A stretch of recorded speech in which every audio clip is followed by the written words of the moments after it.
Good morning to all. आज अपने episode second के बारे में डिस्कशन करने जा रहे हैं और काफ़ी इम्पोर्टेंट सेशन रहने वाला है एपिसोड सेकंड। इस पे अपने सुपर एमसीक्यू कर रहे हैं ऑल अपकमिंग एग्ज़ाम के लिए।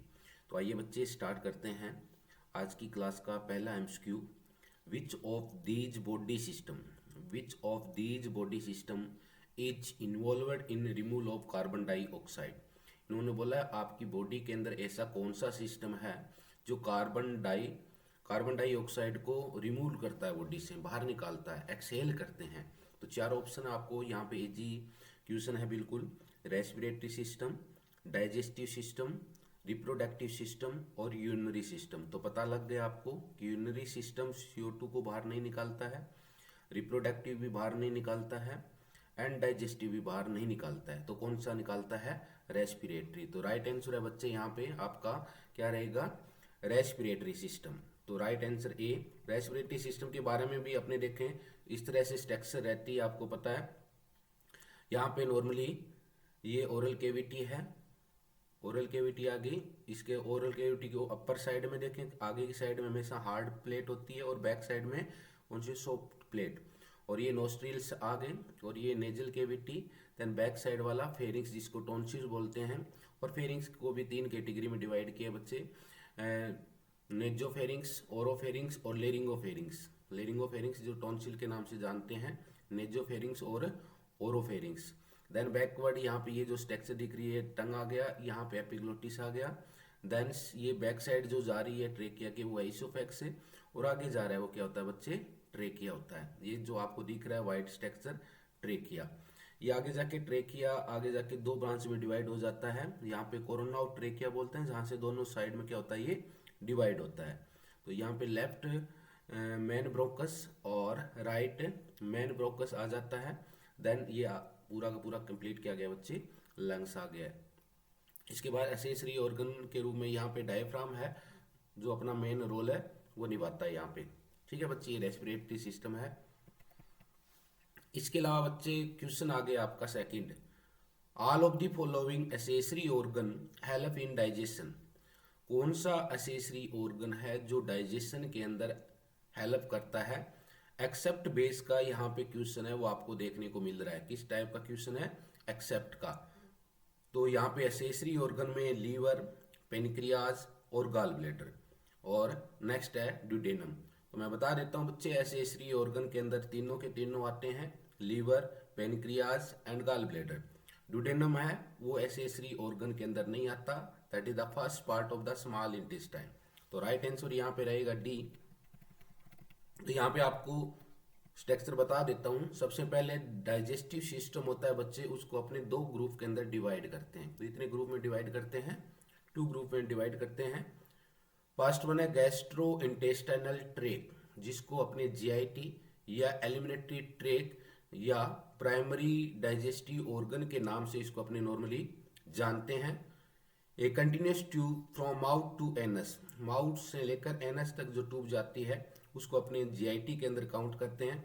Where actual digestion take place called primary digestive organ. भी अपना एक्चुअल जो डाइजेशन होता है कहाँ पे होता है? गैस्ट्रोइंटेस्टाइनल ट्रैक के अंदर होता है। सबसे पहले माउथ में जाता है, माउथ से फिर कहाँ पे जाएगी? Oesophagus, then stomach, then small intestine, जहाँ से अब्जॉर्प्शन होना स्टार्ट हो जाए, लार्ज इंटेस्टाइन, देन जो फिकल मटेरियल्स होता है, अपशिष्ट पदार्थ होते हैं, वो स्टूल के रास्ते से बाहर निकल जाते हैं। और जो न्यूट्रिएंट्स होते हैं वो क्या होता है? स्मॉल इंटेस्टाइन के माइक्रोविलाई होती है, लार्ज इंटेस्टाइन से क्या है? अब्जॉर्प्शन होकर आपके ब्लड के अंदर डाल दिए जाते हैं। सेकेंड वन है बच्चे यहाँ पे accessory digestive organ. Accessory digestive organ के अंदर these organ which help primary digestive organ, मतलब एसेसरी डाइजेस्टिव ऑर्गन है ये अपना रोल प्ले करते हैं प्राइमरी डाइजेस्टिव ऑर्गन के अंदर in the process of digestion. जैसे कि टीथ हो गया बच्चे एसेसरी ऑर्गन, टंग हो गया, सिलाइवरी ग्लैंड्स हो गया, पेनक्रियाज हो गया, लीवर हो गया और गॉल ब्लैडर हो गया। ये सारे के सारे किसके अंदर आते हैं बच्चे? एसेसरी डाइजेस्टिव ऑर्गन के अंदर काउंट किए जाते हैं। नेक्स्ट जो क्वेश्चन है बच्चे अपने लिए काफी शानदार MCQ है। हिवर्सियन कैनाल सिचुएटेड इनटू, हिवर्सियन कैनाल कहाँ पे सिचुएटेड होती है? काफी बार रिपीटेड क्वेश्चन है बच्चे। A bone B brain, C for lungs and D for kidney. तो कहाँ पे सिचुएटेड होती है? तो राइट आंसर जो जाएगा बच्चे वो जाता है बोन के अंदर, हेवरसियन केनाल से वो पाई जाती है। माइंड में बिठा लेना, क्वेश्चन काफी बार रिपीटेड क्वेश्चन है बच्चे, नॉर्थ साइड से लेकर जितने भी छोटे मोटे सेंटर और स्टेट के एग्जाम हुए वहां पे रिपीटेड है। तो राइट आंसर ए।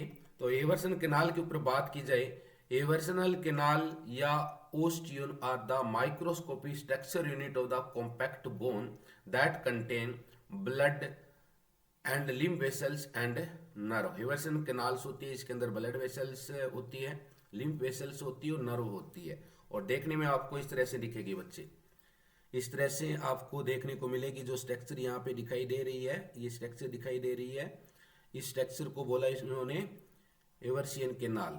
और यहाँ पे आपको दिख रहा है इसके बीच में जो ब्लड वेसल्स है वो आपको दिखाई दे रही है, नर्व दिखाई दे रही है। ये एक स्ट्रक्चर दी है जो कॉम्पैक्ट बोन की दी है। और जो ये स्ट्रक्चर दिख रही है बच्चे, इस स्ट्रक्चर को क्या बोला है उन्होंने, कंप्लीट को ओस्टियन के नाम से जानते हैं। नेक्स्ट क्वेश्चन है बच्चे आपके लिए, transmission of one type cell into another cell is known as. Transmission of one type of cell into another cell is called A hyperplasia, B metaplasia, C dysplasia, D anaplasia. तो क्या आएगा बच्चे यहाँ पे? राइट आंसर आपको बताना है, hyperplasia, B metaplasia, C dysplasia and D anaplasia. तो राइट आंसर आपका कमेंट से विजुलाइज हो रहा है, जो आपका आंसर आर बिल्कुल करेक्ट आंसर आ रहा है। तो राइट आंसर क्या रहेगा बच्चे इसका? तो मैं पहले आपको टर्मिनोलॉजी बता देता हूँ। मेटाप्लेजिया का मतलब होता है बच्चे conversion of one type of tissue into another abnormal tissue. ठीक है, one type cell into abnormal another cell, metaplasia.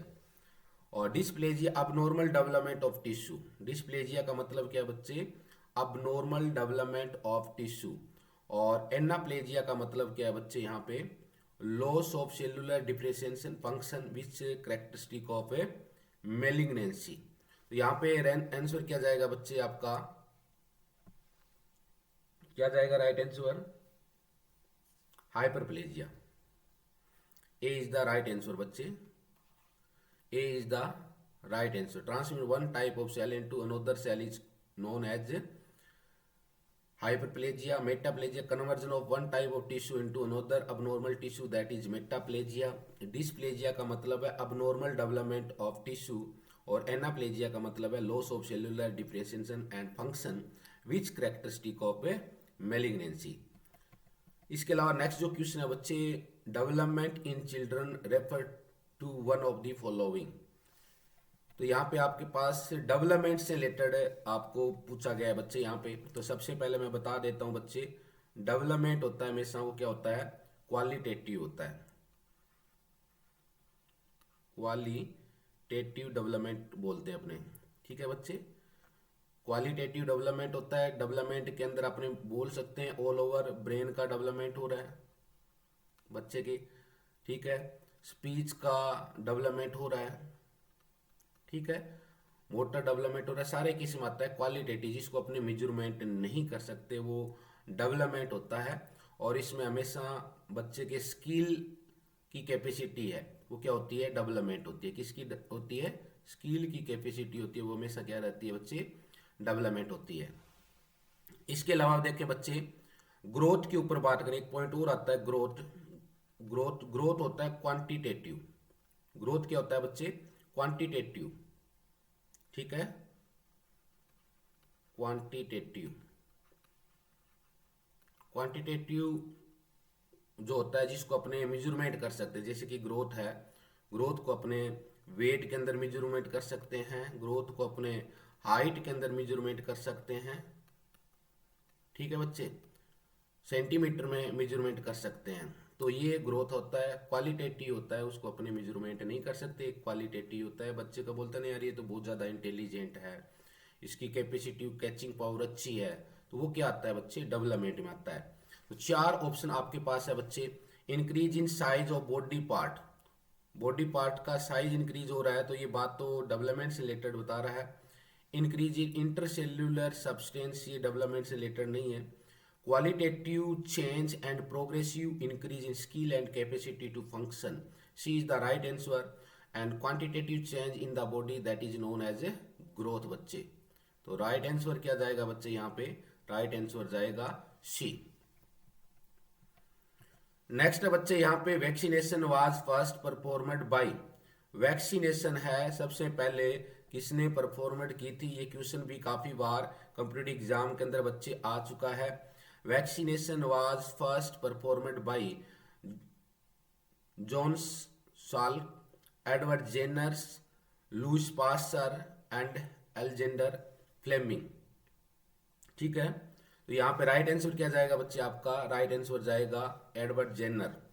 Edward Jenner भाई साहब थे जिन्होंने फर्स्ट वैक्सीनेशन के बारे में जानकारी दी थी अपने को, और काफी इंपॉर्टेंट एमसीक्यू बच्चे, काफी बार नोट सेट में रिपीटेड क्वेश्चन है.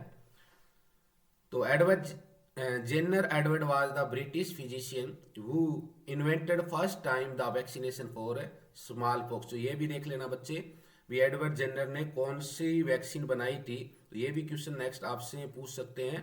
तो स्मॉल पॉक्स के ऊपर वैक्सीन इन्होंने बनाई थी. इसके अलावा नेक्स्ट है बच्चे जो क्वेश्चन है, vaginal canal normally has. Vaginal canal normally has.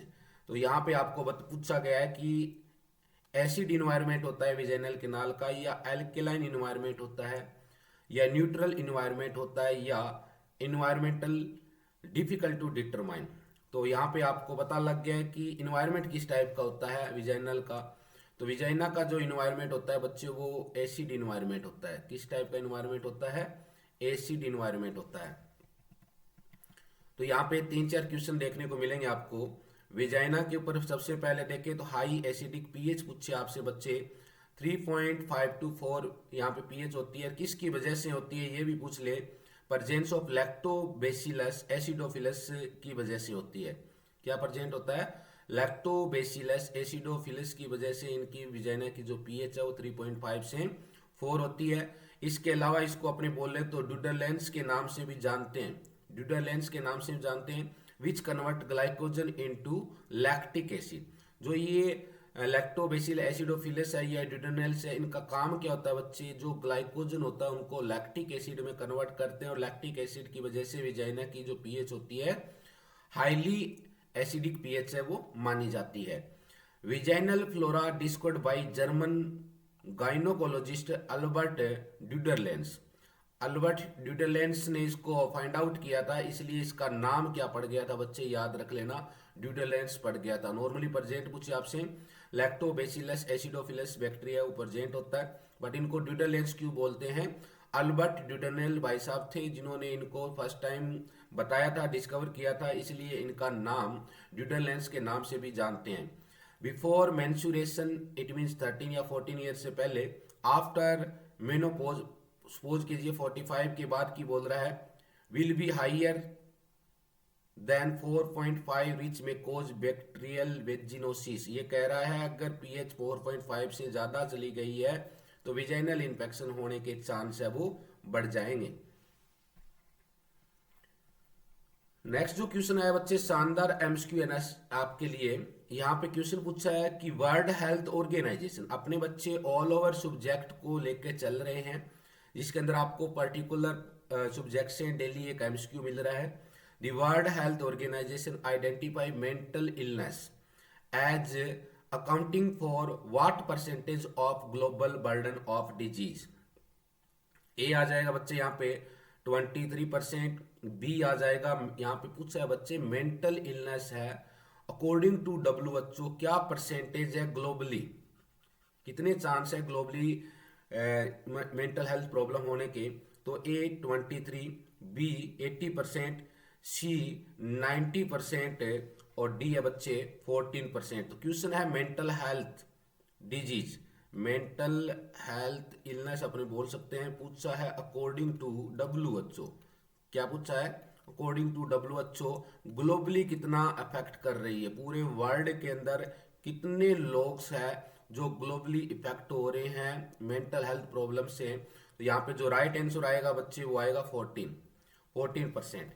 तो यहाँ पे आप देख सकते हैं According to analysis done by WHO, global burden of disease 2000 show that neuropsychiatric condition has prevalence of about 10% of total population and 12% of global burden of disease। यहाँ पे तो कितना है ग्लोबल 12%। तो अकॉर्डिंग टू प्रायोरिटी था 12 था नहीं तो आपने क्या किया है 14 को प्रायोरिटी दी है। नेक्स्ट क्वेश्चन है बच्चे आपके लिए, amount of calcium in blood is about of. Amount of calcium तो कितनी होती है बच्चे 9 to 11 mg पर डेसीलीटर। नॉर्मल क्या होती है कैल्शियम की वैल्यू होती है 9 to 11 mg पर डेसीलीटर वैल्यू होती है। तो यहाँ पे सी इज द राइट आंसर बच्चे, सी इज द राइट आंसर यहाँ पे देखने को मिलेगा। Normal blood plasma concentration of calcium is 4.5 to 5.5 mq पर लीटर और 9 to 11 mg पर डेसीलीटर यहाँ पे वैल्यू है वो मानी जाती है। काफी इंपॉर्टेंट है क्वेश्चन कैल्शियम की वैल्यू से रिलेटेड बच्चे। इसके अलावा normal serum potassium level in MQ कितना होता है 97 to 106 एमक्यू पर लीटर, 135 से 145 एमक्यू पर लीटर और यहाँ पे 3.5 to 5.5 एमक्यू पर लीटर और डी है 14 to 35।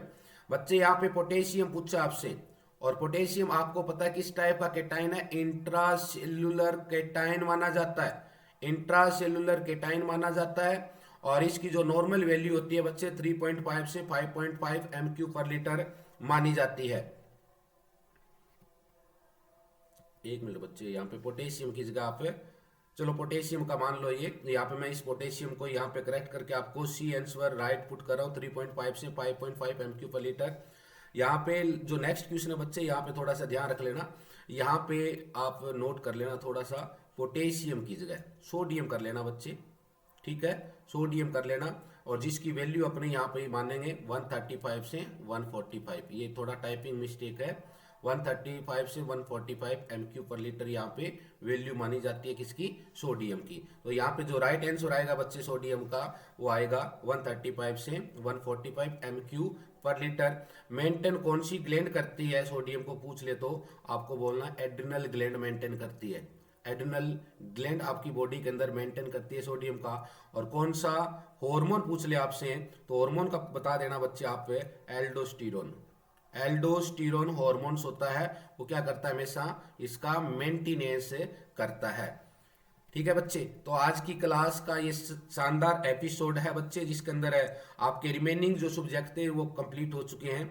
डेली आपको एक क्वेश्चन सब्जेक्ट से यहाँ पे प्रोवाइड करने की कोशिश करेंगे, एक आधा सब्जेक्ट रिमेनिंग रह रहा है अभी तो कल से कोशिश रहेगी अपने ऑल सब्जेक्ट का एक एमसीक्यू लेके आए। ऑल सब्जेक्ट का एक एमसीक्यू आपको डेली यहाँ पे करवाया जाएगा और इसका जो प्राइस है ऐप के ऊपर मात्र 15 रुपए में है। इसकी पीडीएफ भी वहां पे मिलेगी बट यूट्यूब के ऊपर ये फ्री ऑफ कॉस्ट के अंदर है बच्चे, फ्री ऑफ कॉस्ट के अंदर है। आपको ज्यादा से ज्यादा बच्चों को ये ऐप का लिंक है वो शेयर करना है और यूट्यूब भी जीनियर नर्सिंग अकेडमी के नाम से है, जिनको नाम मिल रहा है वो मैं आपको ऐप का लिंक डायरेक्ट सेंड कर दूंगा। ओके बच्चे, थैंक यू।